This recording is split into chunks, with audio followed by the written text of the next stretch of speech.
Camp Boiro was the political prison that called also the tropical gulag, nicknamed after the Soviet system of killing prisoners into remote concentration camps. But in Guinea, the camp is in the heart of Conakry, across the street from the main hospital of Conakry. It was a military barrack of the Republican Guard. It is still. Mm-hmm. But within it, they built a political prison that, according to Amnesty International, killed more than 50,000 people. Wow. Among them, the brightest and the most the most enterprising people and the most dedicated nationalists among the political leaders. And that's why I created the Camp Boiro, which is a specific site devoted to documenting and denouncing the endemic human rights violations that have been going on in Guinea since 1959 to today. And one of the ironic things that I've heard was that the individual who actually created Camp Boiro ended up dying in Camp Boiro, was sent there. Right, and that's Keita Fodeba of the famous WebAfriqa, which was the main, maybe, artistic group in West Africa, at least, for at least a decade or two. So he was responsible for creating the camp itself. Right. He was a teacher and a griot, Maninka griot, or troubadour from his mother's side. And he just quit teaching and created his group.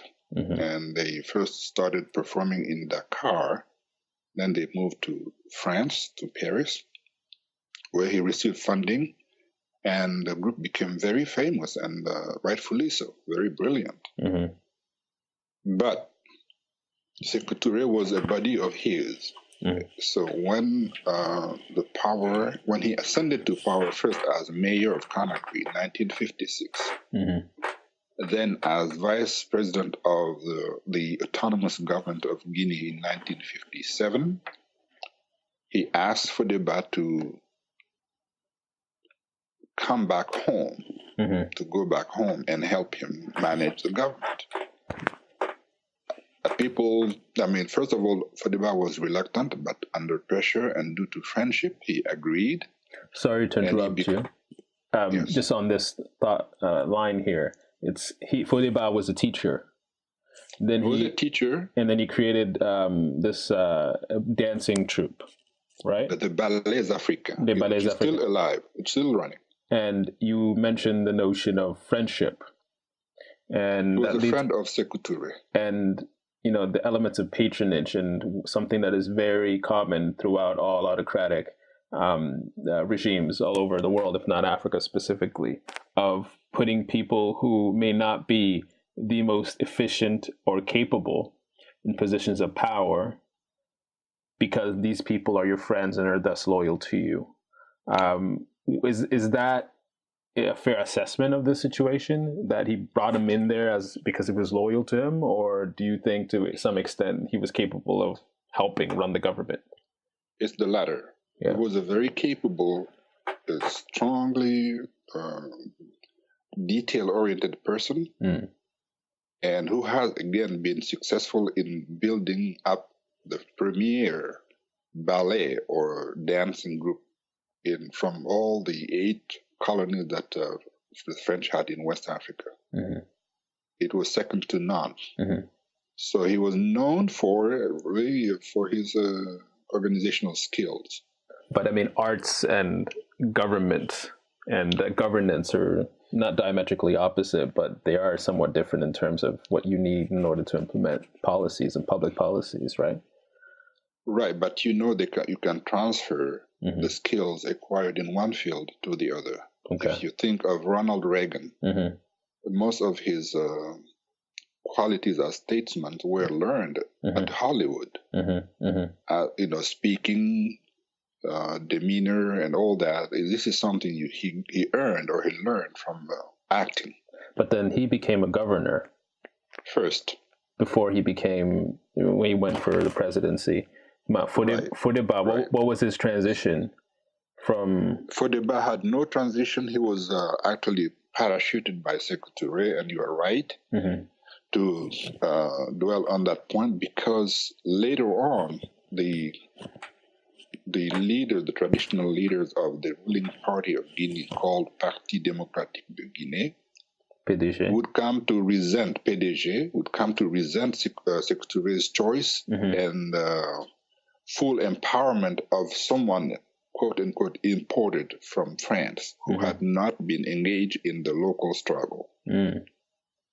That will lead to serious tensions and dissensions within the party, at least the rulership, and it will cost Fodeba his life. And that's why when you mentioned the founder, the creator, or the builder of the Camp Boiro, who was Keita Fodeba, ultimately died there in 1969 after he was arrested for plotting against Sékou Touré. And was Sékou Touré obviously aware of this? It was a claim that they never substantiated. There was no proof of it, like all the other plots. You are guilty the minute you are accused. You are tried in your absence. You have no right to counsel. You cannot defend yourself or confront your accuser. You are doomed. The minute you are indexed as an enemy of the regime, unless Sékou Touré has mercy on you, then you are doomed. And that's what happened to Fodeba, because he was not, Sékou Touré had no mercy. Even though they had a long-standing friendship, he had him executed by firing squad in 1969. Wow. Like so many others who were very close to him, Sékou Touré, in his early days and throughout the struggle for autonomy and independence, he turned against those people and had them killed one by one.